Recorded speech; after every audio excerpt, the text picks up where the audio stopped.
Hi everyone, hope you're doing really well. When you look at Israel now and you know that they're just the state of Israel, and so they're a republic, and being a republic, they don't have kingship, not anymore anyway. We'll get into that in a bit. So, being a republic, you have the president of Israel, Isaac Herzog, and he spoke today to Rishi Sunak. Now, really, his prime role is more ceremonial. Did a bit of a research on this because I didn't want to misrepresent the facts here, but Herzog's role is mainly ceremonial. He represents Israel's interest on the not so serious front.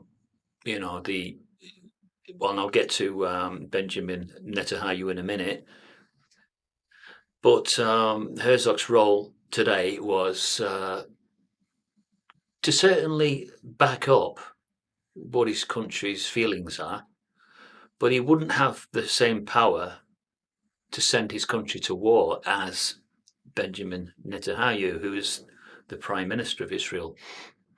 He's the one that can call people to arms. So let's go and have a look at the kingdom, the Israelite kingdom, when it was at its most powerful, and with the first king of Israel, Saul, who stayed king for 40 years. This is interesting. Both Saul, David, and Solomon were the standout kings of the kingship of Israel. Their kingdom under those three were quite something to behold, weren't they? And the sovereign Lord of the universe, the Father in the heavens, extensively used all three of those in some capacity. And they were all quite wise, all of them. Not Solomon was the standout king of wisdom, but in their own way, they used a lot of wisdom, all of them. But then the Bible talked about how Israel would be divided into two, and it was. And isn't it strange how a book like the Bible makes a prediction and then it comes true? And so it was divided into two, and so you had the Israelite kingdom on the right, and you had Judea on the left, and they both went with their respective royal family kingships and put their own kings on the throne as they went through the years. But the question, the last king of the Israelite kingdom before the Babylonian captivity. Now, at this point here, the kingships were split.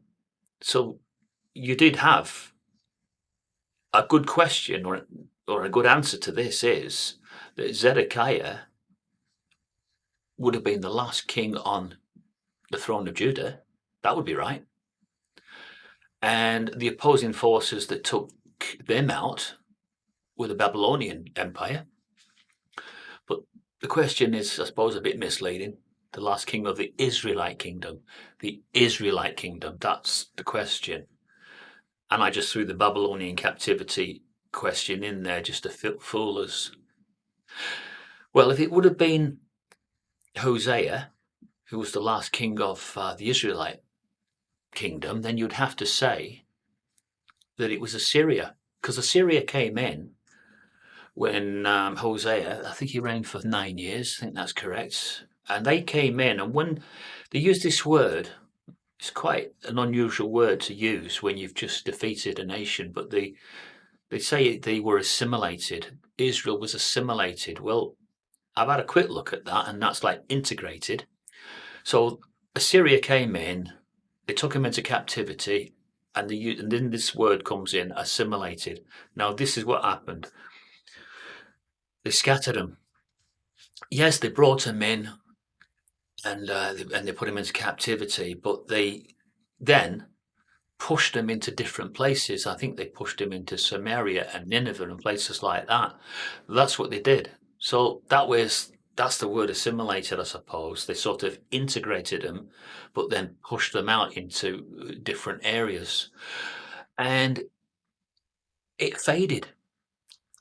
this is what happened. It just all faded. All the kings, all the previous history and everything else. From that moment on, it just faded away. Faded away. And that's why today the state of Israel had to be created. And with no royal family currently, only past royal family and kingships that go back to Saul, they had to have this republic. Now, I suppose it's like if we didn't have our royal family and we got rid of them, I suppose we would have to have, you'd have to correct me if I'm wrong here, but would we have to have a president and a prime minister, and one would represent the state and one would represent the people? Would that be correct? Did Biden make things easier yesterday when he came to say what he had to say? Did he make things smoother? Or do you think he just, though they've already made their mind up, in Lebanon and Iran, they've already made their mind up that no Westerner can be trusted, and he's basically just got a forked tongue as soon as he opens his mouth. So we'll have to see what happens, but I think things will drastically change the moment that this land offensive. Well, it won't just be a land offensive. This is crazy, but it'll be land, sea, and air, won't it? Once it starts, and this is just so much like when I was a little boy. This is how I saw the final war. How it would be, that they would all be there in this. I didn't know it would be the Mediterranean at the time, but I knew it would be a large body of water that ships would be coming in from every nation.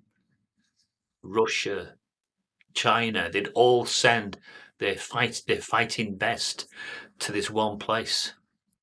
And so it's eerie. Don't know what's going to happen. Obviously, we don't want another war. Who does? But I'm sure those that are making money, the industrial military machine, will be like that. Oh, we're going to make some money out of this one. And that's all I care about.